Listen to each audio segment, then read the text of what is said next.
Welcome everyone to History Gone Wilder, part of Half History Will Travel. I'm your host, the Wilder historian, Dr. Lucas Wilder, and last time I ended the Battle of North Anna, and now I'm moving toward the Battle of Cold Harbor. But first, a significant cavalry engagement occurred, which set up that battle, the Battle of Hall's Shop. If you like what I do, please consider subscribing to the channel if you haven't done so already, join the Patreon page, or purchase something from the Teespring store or Etsy shop. Every little bit helps. Thank you.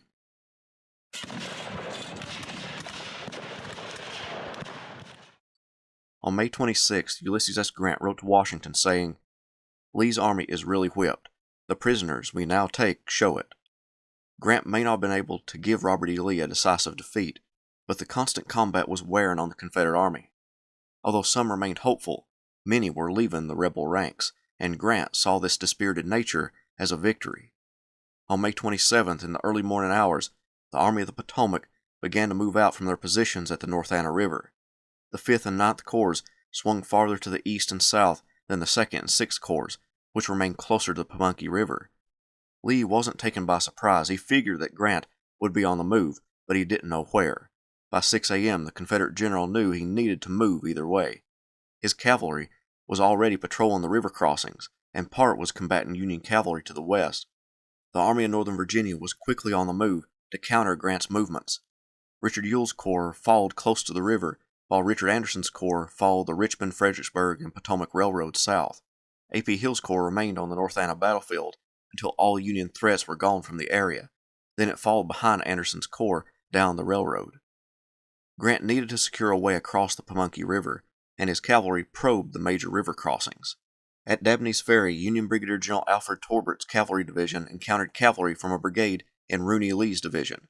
The 5th, 2nd, and 1st North Carolina Cavalry began to throw up breastworks to block the Union cavalry advance, while the 3rd North Carolina Cavalry moved down the road to reconnoiter the ground. The 1st and 6th Michigan pushed back the Tar Heels, chasing them to the breastworks. There, a firefight broke out between the Cavaliers.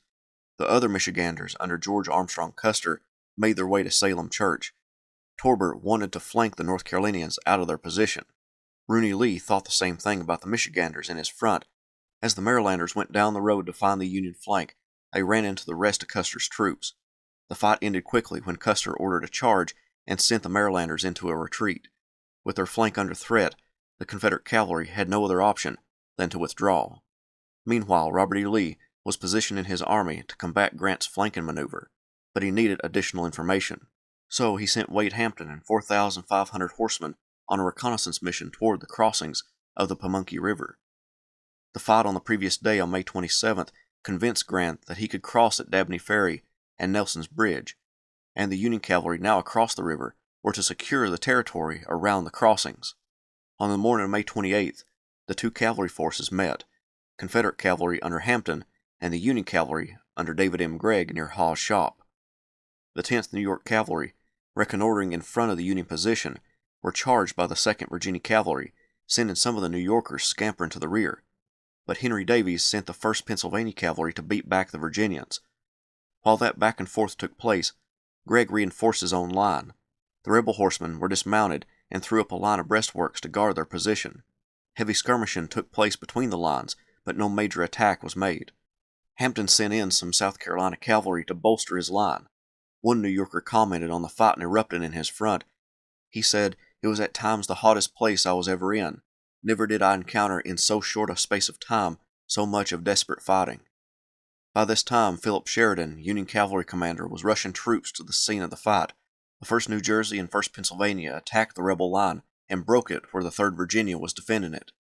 The Federal horsemen mounted a devastating attack, but the 20th Georgia Battalion plugged the hole.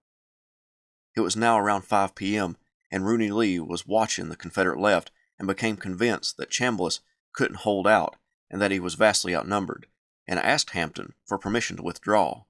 Hampton granted it, and Chambliss pulled back, exposing Thomas Rosser's left flank. This move produced horrible repercussions. The 17th and 6th Pennsylvania, along with the 19th New York, swung around Rosser's flank and delivered deadly volleys into the Confederate flank. Rosser had no other option than to fall back.